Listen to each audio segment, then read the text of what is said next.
And item 5 is CEO report on Luminant Somervell Central Appraisal District lawsuit. I'll tell you what I know about it. Luminant has filed their notice to appeal. I don't think they have formally filed the appeal, but they filed the notice to appeal, so that tells us that they're going to appeal. I think the only thing that's in question related to that is it's our understanding that whenever they appeal, they have two options. They can either pay the tax to the taxing entities, or they can post a bond to assure the court that if they lose the appeal, that the funds are available to pay the taxing entities. It's my understanding that they're challenging that provision, and I guess at some point in time that there'll have to be a ruling on that. It's our understanding that their chances of winning that appeal are slim to do that. But anyway, they have, to my knowledge, as of today, they have neither paid the taxing entities or have they posted the bond. And the bond is posted to assure the court, I said that the court assure the court that that once the appeal is over with, if they lose, that the funds are available to pay the taxing entities. I think it's fair to say that based on their decision to appeal, that we have sort of changed our approach to when we might expect payment. I think up until this we've kind of said, okay, well the next hurdle is when the district court makes a decision. The next decision is 30 days after that. I think our position right now is we're not going to get paid. We're not going to pay anytime soon. So we have got to make our plans accordingly. And I'll have a full report of the activities that we have taken to get our expenses in line with our expected revenue. With our revenue that we generate at the hospital at our next board meeting. I think I can say that we have taken some extensive action to get that done. Our challenge is to get from where we are today till the end of the end of the year, whenever we first of all would receive a significant IGT payment, and then the next we would receive some payment from Luminant on January 31st, and this is still part of the Luminant issues. I think I can report on that. Our understanding is that when Luminant is required to report a value in July, it's our understanding that their value will be as low as 10% of the value that was established by the district judge, and that's about $250 million, and that generated about $300,000 in tax revenue to us. Yeah. Any discussion, questions? Ray? I have a question. What's an IGT payment? Okay, I'm sorry. Okay.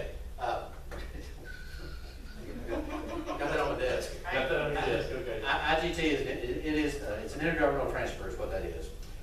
It's part of the, there is a program, it's called the 1115 waiver program, which is a combination state, federal program to reimburse hospitals for, it's a Medicaid program to reimburse hospitals for really the difference between what they're charging Medicaid patients and what we get paid by Medicaid patients.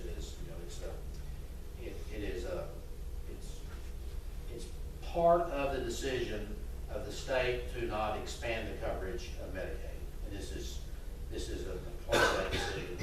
But the way that works is we complete a report, a worksheet of what our uncompensated care is, what we're not getting paid for. We submit that, and then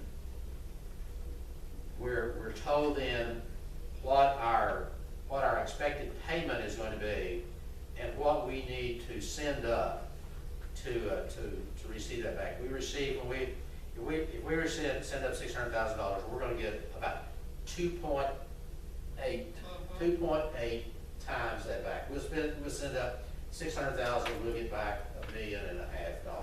So we net about $1 million from that program.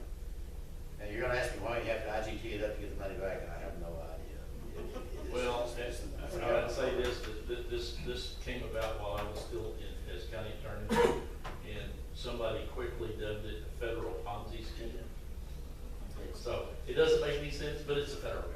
It is, and I would it's kind of an interesting what's happening is, I think when we first started, you know,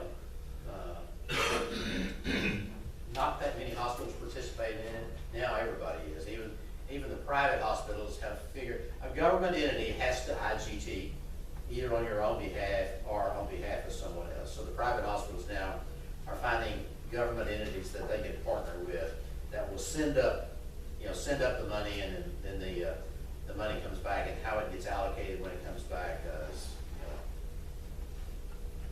anybody's. But since we're a government entity, we can't IGT on our own behalf. We send our own money up. You send it up, and you get it back within a couple of weeks. It's a very short turnaround. The whole trick is coming up with the money to IGT. Ray, you had mentioned that what we were doing to control expenses, and in a prior discussion, we were going to be laying off 2 people. We laid off we had 3 positions. Can I talk about this or not? Or, Chairman? What, I'm not sure. I just want to make sure it's not on the agenda. it's on the Well, agenda. Yeah. Is that part of that? I mean, Well, I'm not sure it is on that. well, if we're not sure, then it's not. let me say this. Right now, we're just talking about Luminant. What's going on. Okay. Yeah. Let me say this. I'm available. Becky's available. If any of y'all want to visit with me, please come by. I can see as many as 3 of you at a time. I'm happy to do that. And I'll go into as much detail, and I can go into as much detail as I want, whenever you're there. And it's still technically open to the public. I understand that. And anything we generate here is a public document, but I think I do have to be careful what I can discuss. There on the next agenda item, there will be a CEO report, which is on what we've done. I'm not trying to feel.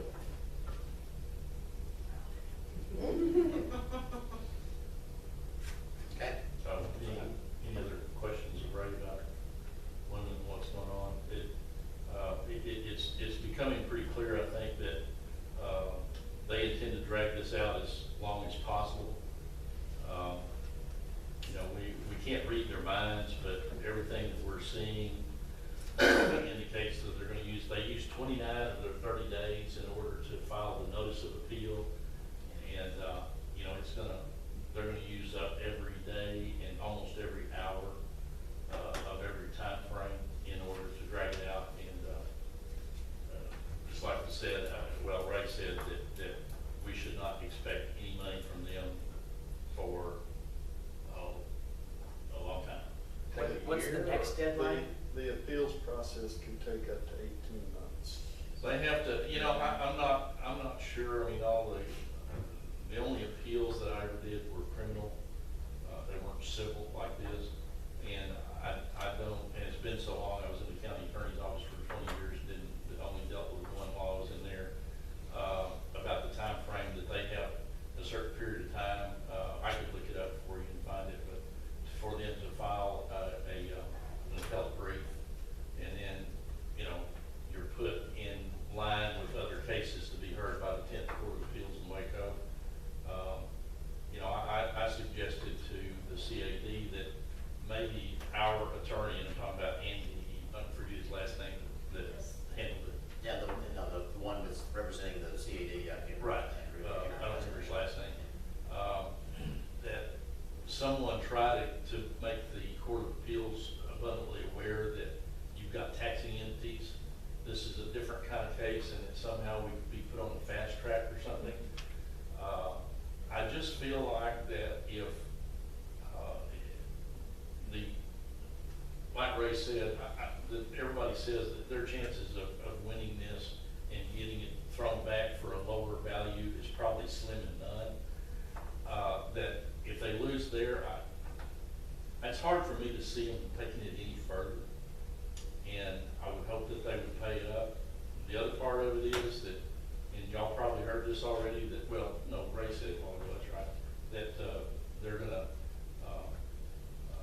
give or render a value, and they have to do that by about the middle of July. Middle of July, yeah.